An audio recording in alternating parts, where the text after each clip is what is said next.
ज्ञानतिमिरान्धस्य ज्ञानञ्जनेन शलाकया चक्षुरुन्मीलितं तस्मै श्रीगुरवे नमः।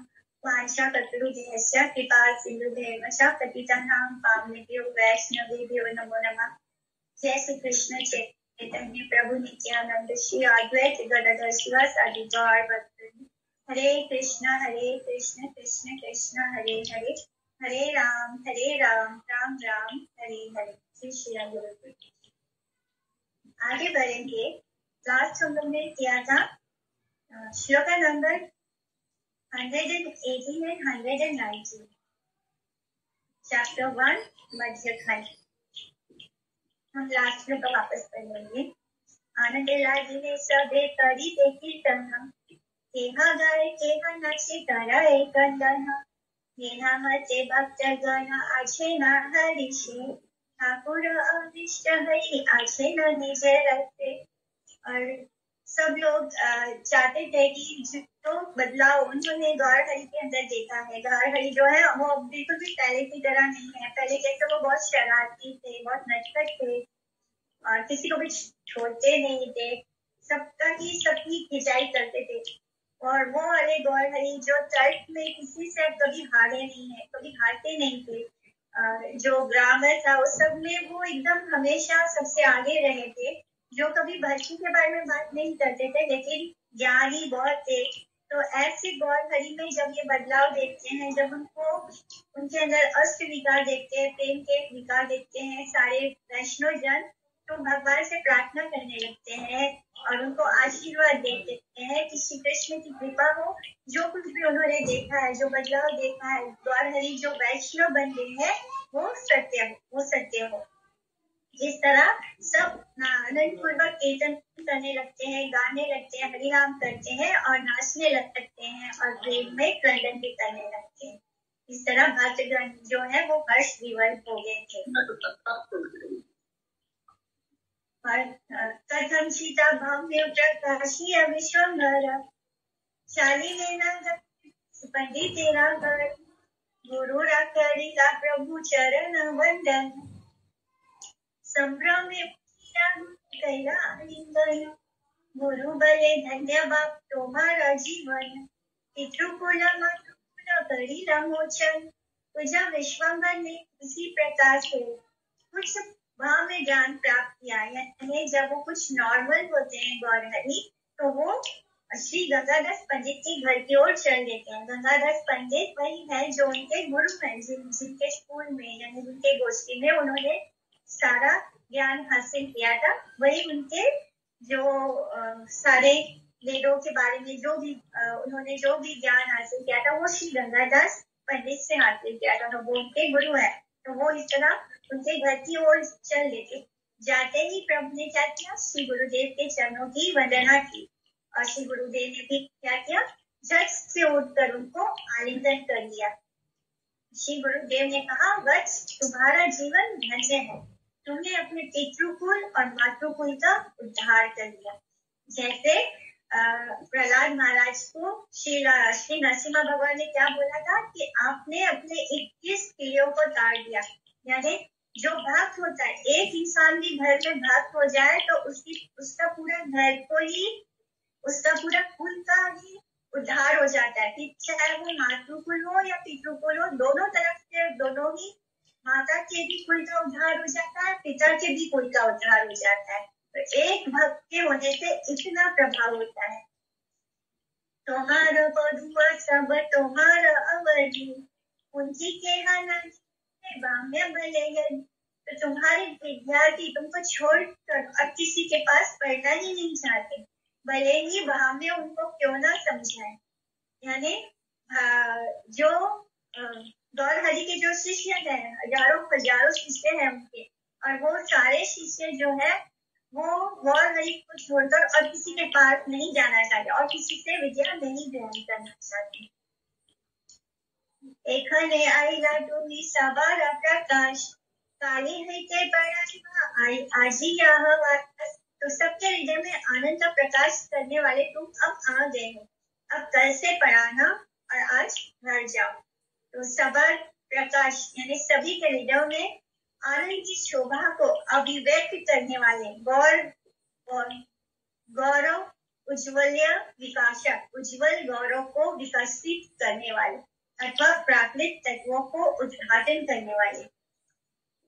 गौर हरि गुरु नमस्कारिया चाहिला विश्वंभर, चतुर्दिके पदुया विस्तृत शशधर, आईलेना श्री मुकुंद संजय हरे, आसिया बसी हरे कृष्णा।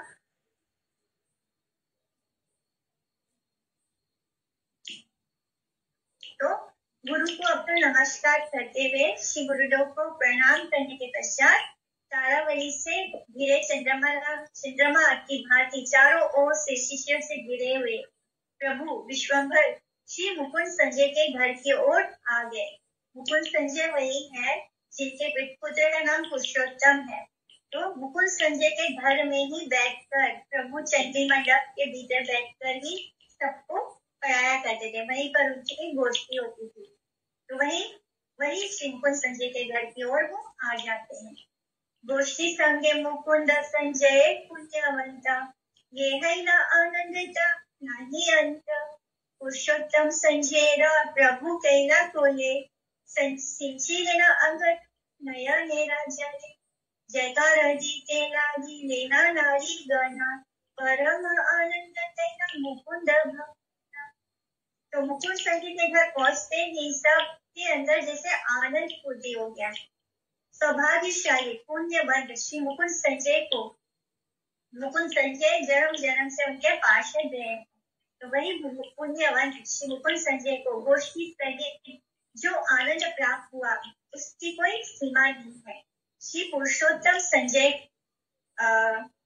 को प्रभु ने आलिंगनबद्ध कर लिया। पुरुषोत्तम संजय जो मुकुंद संजय के पुत्र हैं, प्रभु के अश्रु जल से उनका सारा शरीर भीग गया।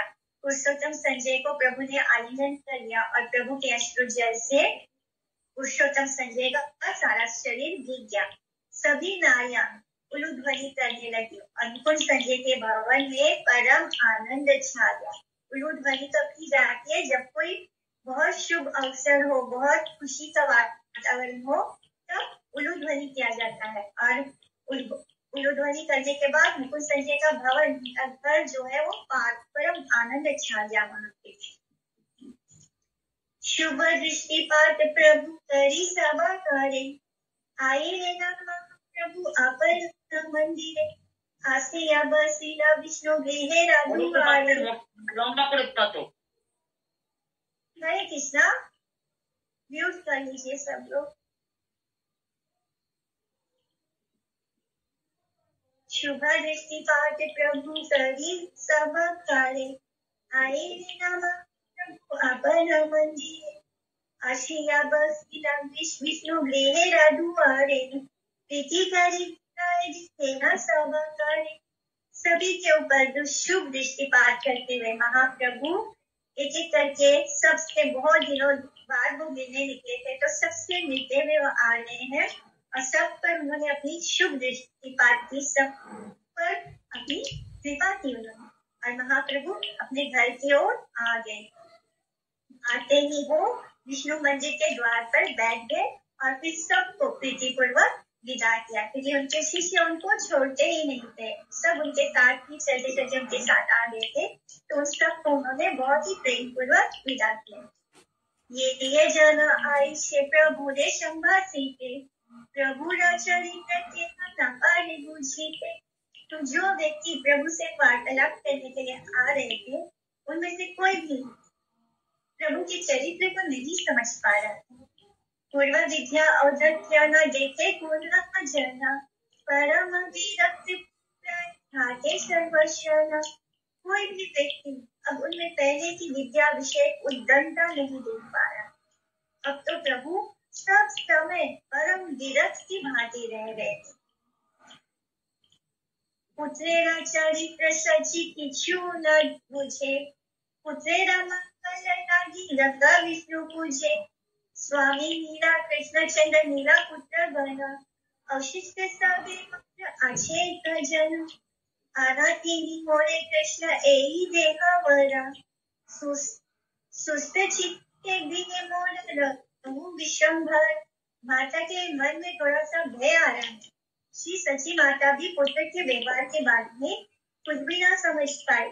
वे पुत्र के मंगल के लिए गंगा विष्णु की पूजा करने लगी। वे कहने लगी, हे कृष्ण चंद्र, आपने मेरे स्वामी को ले लिया और मेरे पुत्रों को भी ले लिया। अब तो केवल यह एक ही बचा है। हे कृष्ण, मुझ अनाथ की तो यही वर दे कि मेरा विश्वम्भर स्वस्थ चित्त से घर में ही रहे। कहीं ना कहीं माता के हृदय को थोड़ा सा आभास हो रहा है कि कहीं, क्योंकि उनका जो बड़ा पुत्र है वो तो घर छोड़कर चला गया। उनकी जो 9 पुत्रियां 8 पुत्रियां हुई थी वो सब मृत्यु को प्राप्त हो गई। उनके जो पति है वो भी धाम को चले जा चुके हैं और अब कौन बचा है? केवल विश्वम्भर। माँ को अंदर से भय हो रहा है, कहीं ये भी मुझे छोड़कर ना चले जाए, कहीं ये भी संन्यास ना ले। लक्ष्मी रे आनी पुत्र सभी पे बसाए, दृष्टिपात करी जाओ प्रभु नहीं चाहे। सची माता ने लक्ष्मी को लाकर पुत्र के पास बिठा दिया, परंतु प्रभु ने उनकी ओर दृष्टिपात भी नहीं, एक नजर उठाकर भी लक्ष्मी जी की ओर नहीं देखा। लक्ष्मी अर्थात विष्णु प्रिया देवी, उनकी वाइफ दिवाई की कृष्णतर विषयों में उदासीनता देखकर, यानी कृष्ण के अलावा जो भी विषय है उसमें दिवाई के अंदर कोई इच्छा ही नहीं है, उस तरफ ध्यान ही नहीं है उनका। देखकर माता सची देवी ने पुत्र के सांसारिक बंधनों के वर्धन हेतु संसार में आज तक साधारण माताओं के लौकिक चिंतन का अभिनय करते हुए विचार किया कि वधु से विष्णु प्रिया देवी के साथ बातचीत आदि सुयोग देने पर ऐसा संभव हो सकता है कि उनका पुत्र की संसार विरुद्ध तीव्र कृष्ण भजनानुराग चेष्टा तनतरी शिथिल हो जाए। साधारण लौकिक दृष्टि से यौवन के समय, यानी जब आप यंग होते हैं तब बद्ध जीव नारी के प्रति भोग्य बुद्धि के कारण अपनी पत्नी को भोग्य अभिमान से भोग करते करते संसार में आसक्त और गृह में लीन हो जाते हैं। किंतु प्रभु के पक्ष में यह विचार किंचित मात्र भी लागू नहीं होता। वे अपनी लक्ष्मी के प्रति अत्यंत उदासीन भाव से सामान्य कटाक्ष पाठ करके भी कृष्ण विरह संतप्त आश्रय भाव में विभावित होकर कृष्ण प्रेम विवलता के कारण दास्य भाव की विग्रह स्वरूपा विष्णु प्रिया देवी तक का को भोग विषय के रूप में देखने को उत्साहित नहीं हुए। उनकी माता को लगा, जनरली जैसे माँ सोचती है, तो उनकी माता को लगा कि अगर विष्णु प्रिया जो उनकी यंग वाइफ है, जो इतनी ब्यूटीफुल सुंदर उनकी पत्नी है, यंग है, उनके पुत्र भी यंग है, तो उसकी वाइफ को उनको साथ ला के दिखा दिया। उनको लगा कि अपनी पत्नी को देखकर उनका मन थोड़ा बहुत संसार की ओर आ जाएगा और जो वो विरक्त भाव में जा रहे हैं, जिस तरह उनको कृष्ण के अलावा कुछ अच्छा ही नहीं लगा, शायद विष्णु प्रिया जी को देखने के बाद उनका मन बदल जाए और कुछ वो जैसे पहले थे या वैसे हो जाए। तो इस तरह उन्होंने सोचकर उनके पास लाकर विष्णु प्रिया को बिठा दिया। किंतु प्रभु ऐसे विरक्त हो गए हैं, इस तरह कृष्ण प्रेम में भाव विवल हो चुके हैं कि उनका वो एक नजर उठाकर भी उन्होंने विष्णु प्रिया की ओर नहीं देखा। निर्वधि शोक बड़ी सारा रुदन, कोठा कृष्ण बड़े अनुष्कर, कखनो एवा पुकार कराए, डरे पाला सची पाए भाई, रात्रे निद्रा नहीं जाना प्रभु कृष्ण रसे, विरहे ना पास उठे पड़े वैश्य। तो प्रभु जो है निरंतर श्लोक पढ़ते पढ़ते चलन ही करते रहते और सब समय यही रट लगाए रहते कि कहाँ है कृष्ण, कहाँ है कृष्ण। फिर कभी कभी जब प्रभु उपकार करते तो डर के मारे जोर से पुकारते, तो क्या होता, डर के मारे विष्णु प्रिया वहां से उठकर भागती, सची माता भी भयभीत हो उठती। कृष्ण रस में निमग्न प्रभु कि रात्रि में नींद भी नहीं आती, वो रात को सो भी नहीं पाते, इतनी ज्यादा उनको विरह वेदना हो रही थी। विरह वेदना के कारण कभी वे उठते, कभी गिर पड़ती, कभी बैठ जाती। मैंने उनको कोई होश ही नहीं है। वो बस कृष्ण के विराह में है। वो क्या कर रहे हैं, उठ रहे हैं, सो रहे हैं, जाग रहे हैं, उनको कुछ खुद ही पता नहीं। विप्रलंभा रस में निमग्न प्रभु की कृष्ण विराह अनुभूति कितनी दूर तक बढ़ गई थी। केवल प्रतिदिन बिना नींद के ही रात बिता देते थे। तीव्र विराह की वेदना से अस्थिर होकर वे कभी तो शैया से गिर पड़ते, कभी शैया पर ही उठकर बैठ जाते। भिन्न लोक देखिले न करे न संवरण, उषा काले गंगा कराएगा मन। बाहर के लोगों को देखने पर प्रभु अपने भाव का संवरण कर देते। रात काल होते ही वे गंगा स्नान के लिए चले जाते। कृष्ण सेवा की प्रवृत्ति से रहित अनभिज्ञ बहिर्मुख अभक्त लोगों को देखने पर उनको बहिरंग समझकर प्रभु अपने तीव्र कृष्ण विरह प्रेम विकार का दमन या संयमन कर लेते। यानी जब वो बहिरंगिक लोगों को देखते, जो मटेरियलिस्टिक लोग हैं, उनको देखते अपने आसपास, तो अपने प्रेम को छुपा लेते, क्योंकि ऐसे लोग उनके प्रेम का को समझ भी नहीं पाएंगे और ऐसे लोग कृष्ण प्रेम का मजाक भी उड़ाएंगे। आई लेना मात्र प्रभु करी गंगा स्नान, करू या हसी हैरा उपस्थान। प्रभु के गंगा स्नान करके आते ही विद्यार्थियों की टोली आकर उपस्थित हो जाती। पहले की तरह सारे शिष्यगण उनके आकर तैयार हो गए, उनके पास खड़े हो जाते। कृष्ण बिना ठाकुर ना ऐसे वरदनी, परुया सकल किछु न जाने। प्रभु के मुख पर कृष्ण नाम को छोड़कर अन्य कुछ आता ही नहीं था और विद्यार्थी उस संबंध में कुछ भी समझ नहीं पा रहे। भगवान यानी गौर हरि जो है वो उनके मुख से केवल कृष्ण ही कर रहा है। कहाँ तो वो अपने शिष्यार्थियों से, अपने विद्यार्थियों के सामने जिसकी सुंदर सुंदर व्याख्या करते थे। 2 महीने के उनके टूर में उन्होंने कितने लोगों को ज्ञानी पंडित बना दिया था और अब वो आए हैं, शिष्य पहले की बात की उनको घेरे खड़े हैं, लेकिन उनके मुख से कृष्ण के अलावा कुछ निकलता ही नहीं है। इस भाव को, जो कृष्ण के प्रेम विरह का भाव होता है, उसको विप्रलंभा भाव कहते हैं। तो कृष्ण की विप्रलंभा प्रेम सेवा में नियुक्त प्रभु के शील मुख से एकमात्र कृष्ण शब्द के अतिरिक्त ना तो कोई अन्य शब्द सुना जाता, न कोई दूसरी चर्चा होती। बात भी करते तो कृष्ण के बारे में बोलते, किंतु छात्र समूह अपने अध्यापक निमाई पंडित की तत्कालिक अवस्था को तनिक भी नहीं समझ पाए। छात्रों को ऐसे पता ही नहीं चला अचानक से कोई कैसे मतलब पूरा उनके अंदर चेंज हो चुका है और छात्र इस बात को अभी नहीं समझ पा रहे। अनुरोधे प्रभु बसी लेना पड़ाईते, और या प्रकाश करीते, हरि बलि कुंती मेरी लेना शिष्य गण, शून्य आनंद सचिनंदन। सभी के अनुरोध पर प्रभु पढ़ाने के लिए बैठ गए और सभी विद्यार्थियों के पास अपने स्वरूप का प्रकाश करने लगे। हरि हरि बोलते हुए शिष्यों ने अपनी पुस्तकें खोली। उसको सुनकर श्री सचिनंदन प्रभु आनंदित हो उठे। वहां में नहीं प्रभु शून्य हरि ध्वनि, शुभ दृष्टि सबले करेला द्विजमय। तो हरि ध्वनि सुनते ही प्रभु की भावना चेतना लुप्त हो गई और फिर द्विजराज प्रभु ने सभी पर शुभ दृष्टिपात किया। तो सभी शिष्यों ने हरि हरि बोलकर अपनी किताबें खोली और जैसे उनके मुख से हरि हरि निकला, प्रभु जो है वो फिर से हरि उनकी जो बाहर की चेतना थी वो लुप्त हो गई और फिर प्रभु सबके ऊपर वो इतने आनंदित हो गए कि सब पे उन्होंने शुभ दृष्टिपात किया। आविष्ट हैया प्रभु करे न व्याख्यान, सूत्र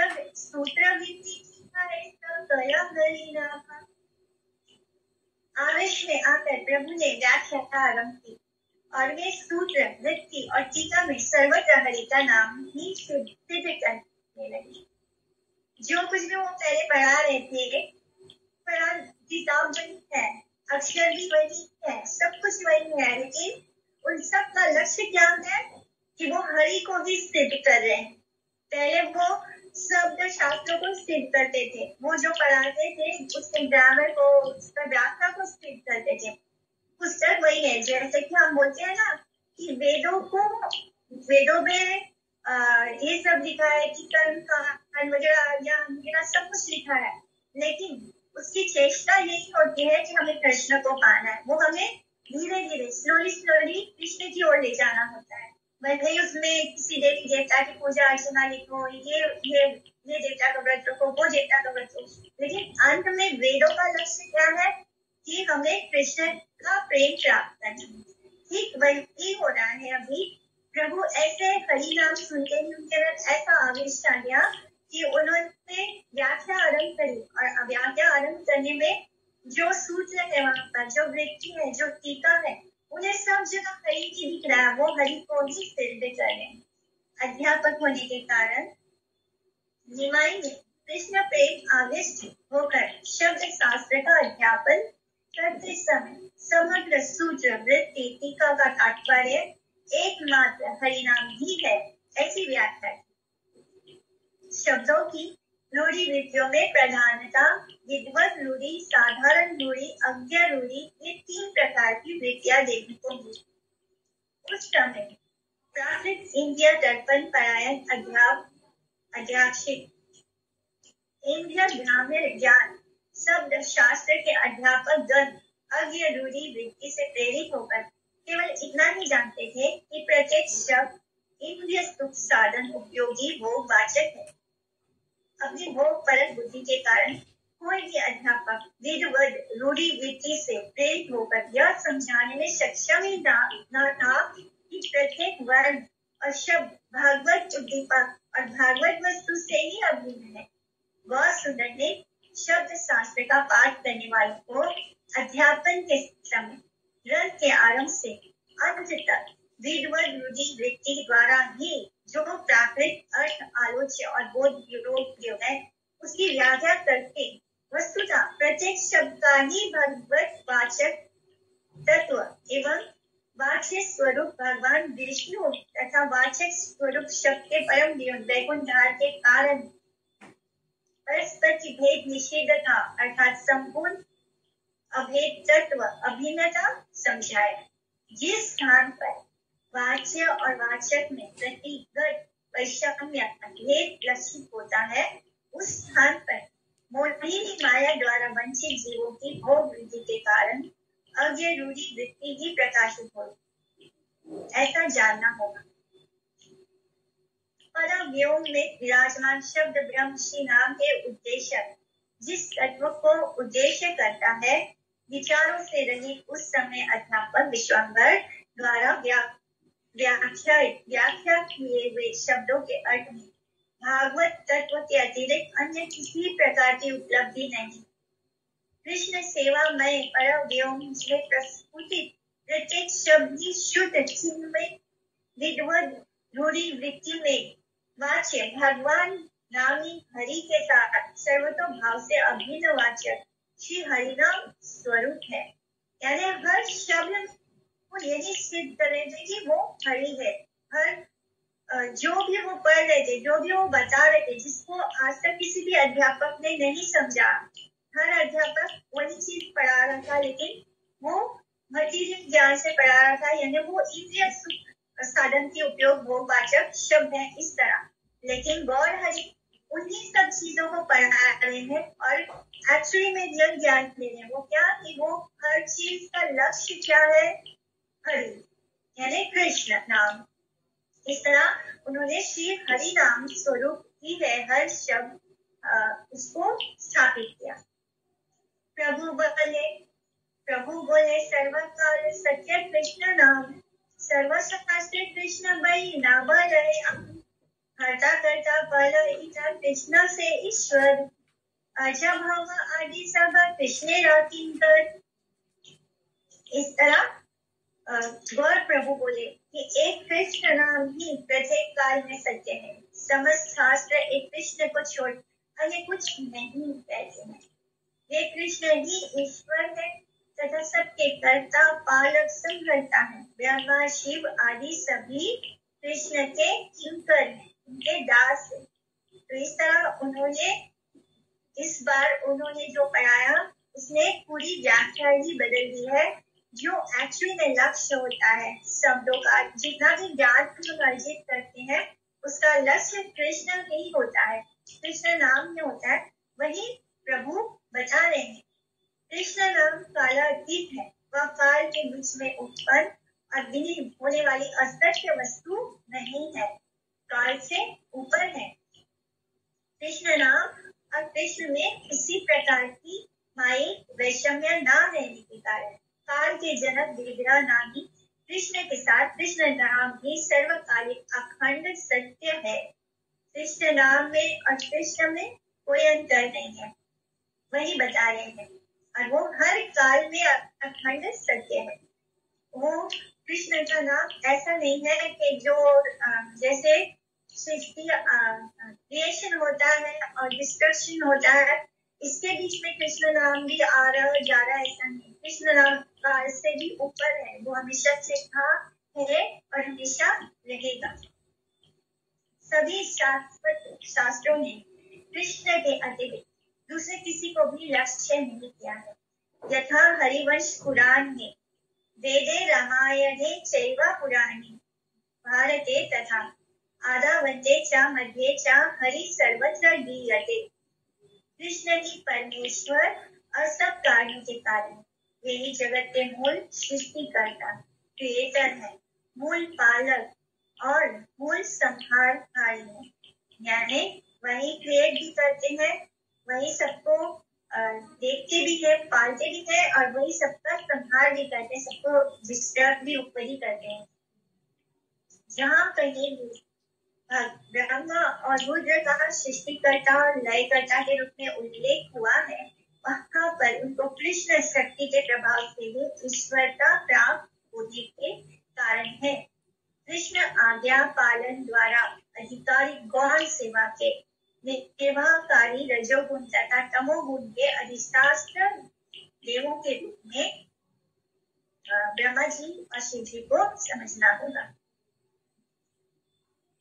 कृष्णेरा चरण छाड़िए आरंभ काली, वृथा जन्म जाए असत्य वचने। आगम वेदांत आदि यथा दर्शन, सर्वशास्त्र तहे कृष्ण पदे भक्ति धन। मुक्त सब अध्यापक कृष्ण रामाय, छाड़िए कृष्णेरा भक्ति अन्य बते जाए। करुणा सागर कृष्ण जगत जीवन, सेवक वत्सलनंद गोपेन्द्रनंदन। मेरा कृष्ण नामे यार नानी रति मति, पढ़ी जाओ सर्वशास्त्र तहार दुर्गति। दरिद्र अधम यदि गया कृष्ण नाम, सर्वदोष हाथी लियो आए कृष्ण धाम। एई मते सकल शास्त्रेरा अभिप्राय, यहाँ ते संग्रह से दुख पाए। कृष्णेरा भजन छाड़िए शास्त्र बखाने, से अधम कबू शास्त्र मर्म नहीं जाने। शास्त्रेरा न जाने मर्म अध्यापन करे, गर्छ भेरा शास्त्र बही मरे। पढ़िया सुनिया लोक गेला छारे खारे, कृष्ण महा महोत्सव में वंशी लाता हारे। तो कृष्ण नाम की पूरी व्याख्या करिए श्लोकों में। जो व्यक्ति श्री कृष्ण के चरणों को छोड़कर और कुछ भी वर्णन करता है, तो उस असत्य वचन से, यानी अगर कोई कृष्ण के चरणों के अलावा कुछ भी एक्सप्लेन करता है, कोई भी कुछ शास्त्र के बारे में बताता है, तो वचन असत्य है। उस असत्य वचन से उसका जन्म व्यर्थ चला जाता है। आगम वेदांत आदि जितने भी दर्शन और शास्त्र है, वे सभी श्री कृष्ण चरणार विंदों में भक्ति धर्म का ही प्रतिपादन करते हैं। जो अध्यापक कृष्ण की भक्ति को छोड़कर अन्य पथ पर चल रहे हैं, वे सब श्री कृष्ण की माया से मोहित हैं। नंद नंदन श्री कृष्ण करुणा सागर, भक्त वत्सल और जगत के जीवन, ऐसे श्री कृष्ण के नाम में जिनकी रति मति नहीं है, वे सब शास्त्रों को पढ़ कर भी दुर्गति को ही प्राप्त होते हैं। यानी वो शास्त्रों का मर्म नहीं जानते, शास्त्रों का लक्ष्य ही कृष्ण प्रेम तक पहुंचाना होता है। लेकिन अगर शास्त्र पढ़कर भी उनका दुर्गति होगा, अगर उनका मन कृष्ण में नहीं लगता, उनकी मति कृष्ण में नहीं लगती, उनके अंदर कृष्ण के प्रति रति नहीं होती। परंतु कोई दरिद्र और अधम भी यदि कृष्ण नाम लेता है तो सब दोष होने के बाद भी वह श्री कृष्ण के धाम को प्राप्त करता है। अगर कोई अधम भी हो, कोई कितना भी पापी क्यों ना हो, लेकिन अगर वो भी कृष्ण का नाम लेगा तो वो भी कृष्ण के धाम को प्राप्त करेगा। यही सब शास्त्रों का अभिप्राय है। इसमें जिसे भी संदेह होता है वह दुख पाएगा। जो शास्त्र की व्याख्या श्री कृष्ण भजन के अतिरिक्त कुछ और करता है, यानी जो शास्त्रों के द्वारा हमें मटेरियल इंडिया 50 चीजों के प्रति अगर हमें उस ओर ले जाता है और ये नहीं बताता कि इसका लक्ष्य श्री कृष्ण का भजन करना है, तो वो अधम वस्तु शास्त्र के मन को नहीं जानता। यानी वो व्यक्ति जो ऐसा करता है वो शास्त्र का जो मर्म है उसको नहीं जानता। जो बिना मर्म जाने शास्त्र पढ़ाता है वह गधे की भांति शास्त्र का बोझल होता है। यानी उसने शास्त्र क्यों पढ़ा रहा है ये जाना ही नहीं, बस उसका मर्म जाना ही नहीं, उसका लक्ष्य कृष्ण प्रेम है ये जाना ही है। तो वो क्या कर रहा है, वो गधे की भांति उस शास्त्रों का बोझा उठा रहा है। पर सुनकर ही लोग नष्ट भ्रष्ट हो रहे हैं, जिस कारण वे श्री कृष्ण महामार्ग से भी वंचित हो जाते। सब कुछ सब लोगों के सामने होता है, कृष्ण के बारे में व्याख्या सब ओपनली होता है, सारे जो भी सत्संग होता है वो सब ओपनली होता है, फिर भी लोग सब कुछ देख रहे हैं। लेकिन वो क्या करते हैं, वो देवी देवताओं के पीछे जरूर भागते हैं लेकिन कृष्ण के पास नहीं आते। तो ऐसे लोग क्या हो रहे हैं, श्री कृष्ण महामहोत्सव से भी वंचित हो रहे हैं, वो कृष्ण तक नहीं पहुंच पा रहे। कृष्ण जो महामहोत्सव है, जो सबको आनंद देने वाले, ऐसे कृष्ण से वो वंचित हो रहे हैं। श्री कृष्ण ही सब कारणों के कारण मूल आकार वस्तु है।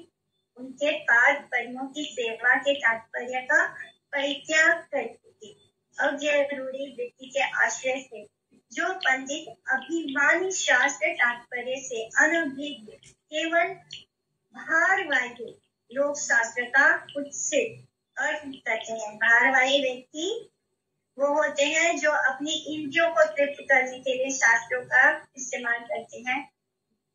और जैसे कि कपिल मिश्रा कौन थे, वो भारवाही नहीं थे, वो सारग्राही थे। यानी शास्त्रों का सार क्या है, कृष्ण को प्राप्त करना, कृष्ण को भी नहीं, उनके प्रेम को प्राप्त करना। तो ये होता है सारग्राही। और जो उसके अतिरिक्त इस संसार को ही भोगने में लगा रहता है, इस संसार को ही प्राप्त करने में लगता है, ऐसे लोगों को भारवाही कहा जाता है। तो भारवाही लोग शास्त्र का कुत्सित अर्थ करते हैं, उनका अति दुर्लभ अर्थ प्रयोजन देने वाला, यानी मटेरियल चीजों को प्राप्त करने वाला वो समझते हैं। ये जो हमारा मानव जीवन धारण की ऐसी असत व्याभिचारिणी व्याख्या करने के कारण व्यर्थ और निष्फल हो जाए। अगर हम मानव जीवन प्राप्त करके भी उसके लक्ष्य को नहीं प्राप्त करते, यानी हम ये नहीं समझते कि मानव देह जो इतना दुर्लभ है इसको प्राप्त करके भी हम व्याभिचार में ही लगते हैं, हम संसार के भोग में ही लगे रहते हैं, तो हम इसको वेस्ट करते हैं। अर्थात श्रीमद् भागवत की भाषा में वे वास्तव में जीवन मृत, जीव वंशवा अथवा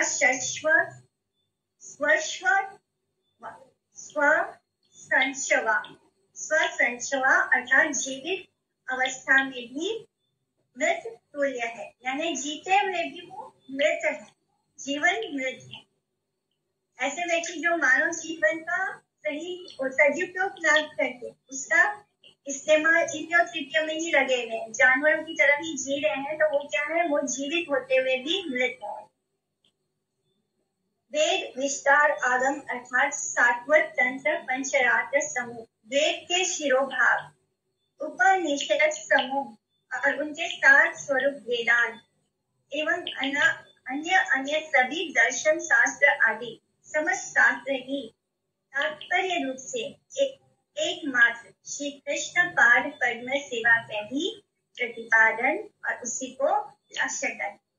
तो जितने भी हमारे शास्त्र हैं, जितना भी हमारा वेद है, जो वेदांत है, उसका लक्ष्य क्या है कि हमें कृष्ण के चरणों की सेवा को प्राप्त करना है।